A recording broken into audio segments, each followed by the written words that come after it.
It's all about safety. I'm Bryan Moore, and this is Focus NNS.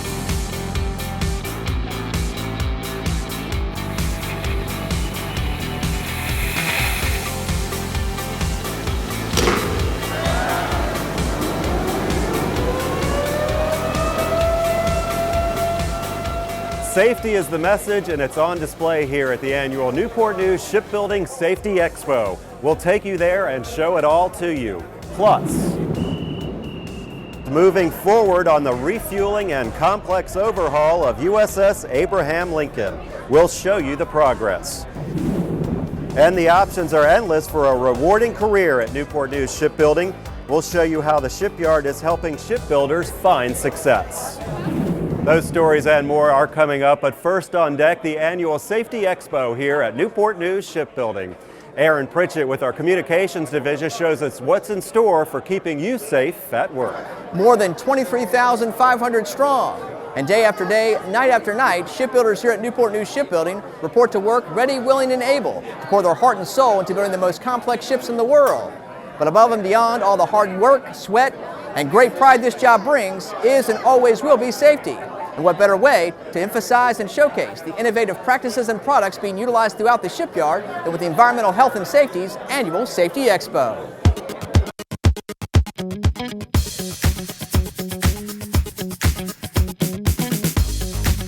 This is our second annual Health and Safety Tasking Expo. We have half of our tastings pretty much have come through with a booth. Everybody has been invited, every tasking, so they're able to come through, get ideas. Most of the booths have brochures, so if they have a great idea that they want to take back, they have a contact of who to go to find out how do we get this. It's a great way for them to see things that they didn't even know were in the yard, ergonomic tooling. We have different groups going through talking about healthy diets, different tooling, different programs, near-miss programs. The ideas are virtually endless coming through here. It's great. This is a new sander. It's got a vacuum bag on it so that when you're doing the surface prep, it sucks up the debris. It cuts down on all that stuff being in the air, and it's ergonomic with the handle. We're talking about different types of communications that we use in the crane lifting and handling program.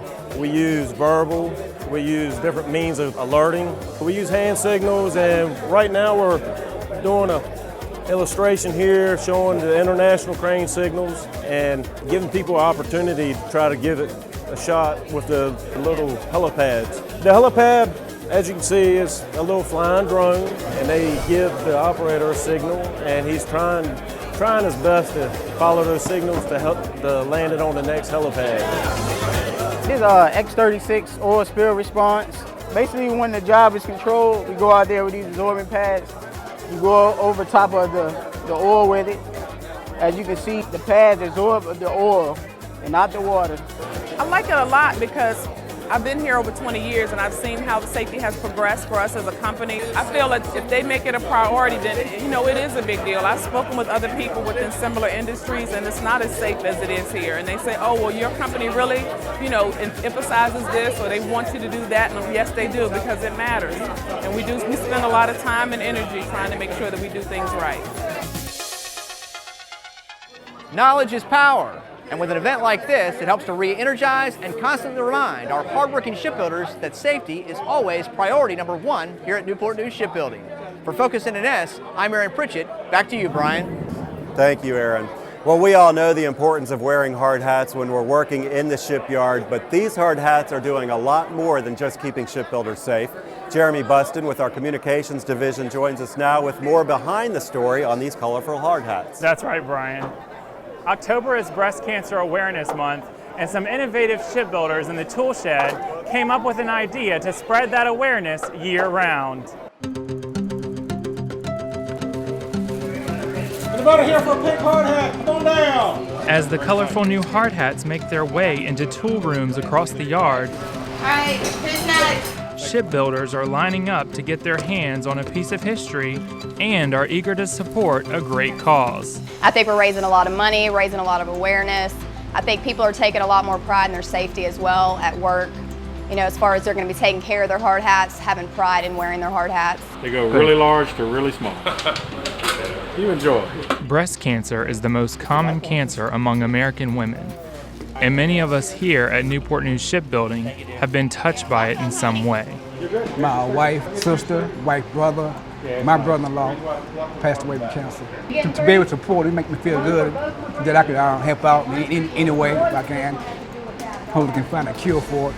And this cause hits close to home for shipbuilder Warren Doyle, who invested a lot of energy in making this dream a reality. Unfortunately, several years ago, we had a foreman in here named Ken Roundtree, and he lost his wife. I was thinking of something that we could do just kind of in memory of her. And years ago, I had the idea of selling pink hard hats, and I just really never had the nerve to suggest it.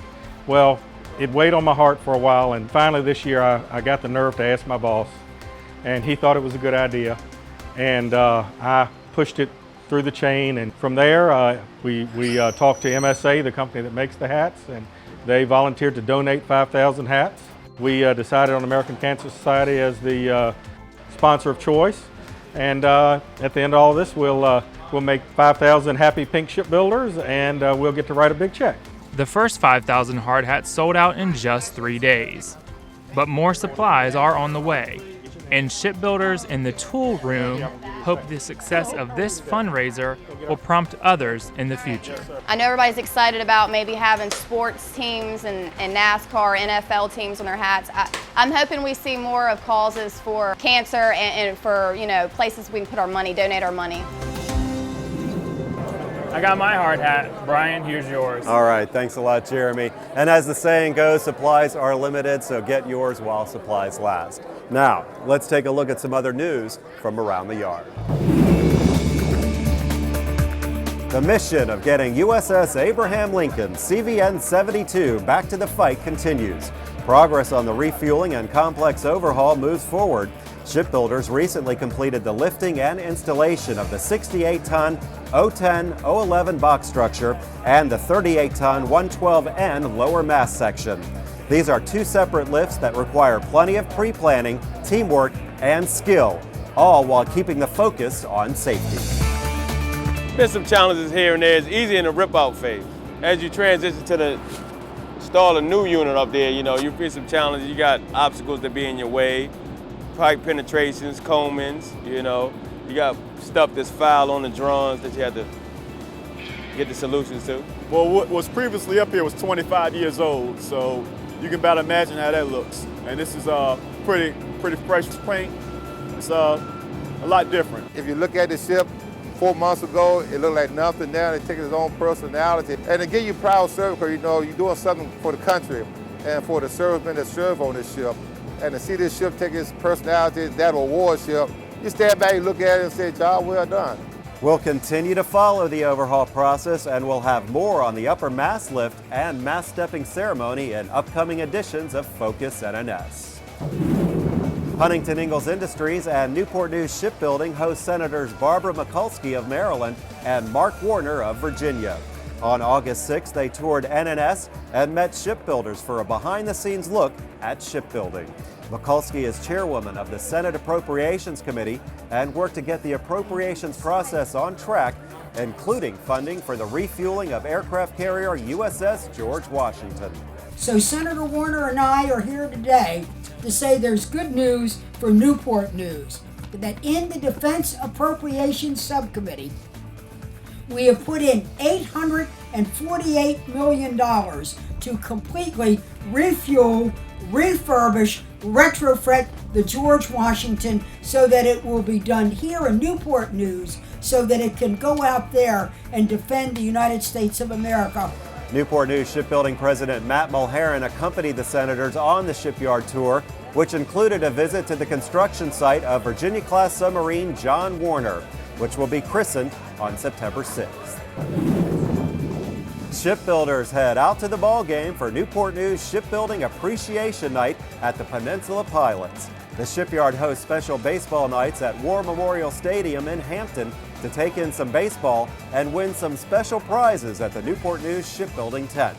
On this night, shipbuilder Andy Flood threw the first pitch, and shipbuilder Ned Harris sang the national anthem. And the rock is red glare. bombs bursting.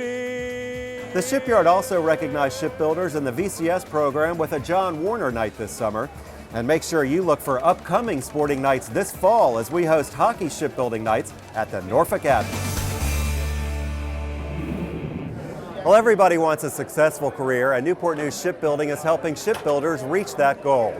A career expo was held in July, and our communications division intern Ashley Key was there and talked to shipbuilding leaders and shipbuilders about all it had to offer. Networking advice, resume writing, interview tips, and more. Those are only some of the important topics covered at the first ever Career and Development Expo, hosted by shipbuilders for shipbuilders. How are you doing? Sign in so that we know you came. That might be something for you to check out. Through a mixture of informational sessions, expo tables, and panel discussions with senior leaders, the Career and Development Expo showcased the many opportunities NNS has to offer when it comes to expanding and excelling in a shipbuilding career. I'm working on my bachelor's degree at CNU as well as working full-time, so I kind of wanted to come up here and kind of look at different opportunities that I might have or that I could take so I can move further in my career throughout the shipyard. By networking, you can connect the dots between how what you do connects into the shipbuilding world. Part of what makes the shipyard so great is the people. And it's the 23,700 people who work here and their development that is absolutely important to the future of the shipyard. If we don't work with each other and for each other and help make each other better, we won't have another 128 years. We all want more shipbuilding. We want another 128 years, and this is a key component to doing that. The shipyard is a big place with thousands of employees, so building a career or finding the right job opportunity can be challenging. But with the knowledge gained from an event like this, shipbuilders are able to overcome these obstacles.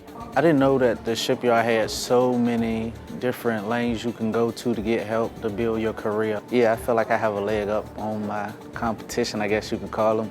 Now, really what it's about is, helping people to understand that career development begins in their current role. And so they need to be a high performer in their current role. And so we're trying to help people understand you have to prepare beforehand so that when the opportunity is there, they're a good, strong candidate.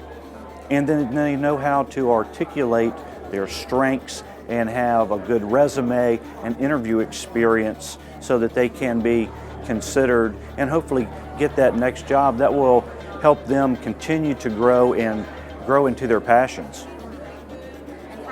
With this Career and Development Expo, employees have learned how to utilize opportunities and expand their professional horizons within the shipyard. For Focus NNS, I'm Ashley Key. Back to you, Brian. All right, Ashley, thanks so much and great job this summer. Well, that's going to do it for this edition of Focus NNS. Make sure you read all the latest news in our weekly publication Currents and in the latest edition of Yard Lines. And if you have a story idea for Focus NNS, email us at focusnns@hii-nns.com. Thanks so much for watching. I'm Bryan Moore.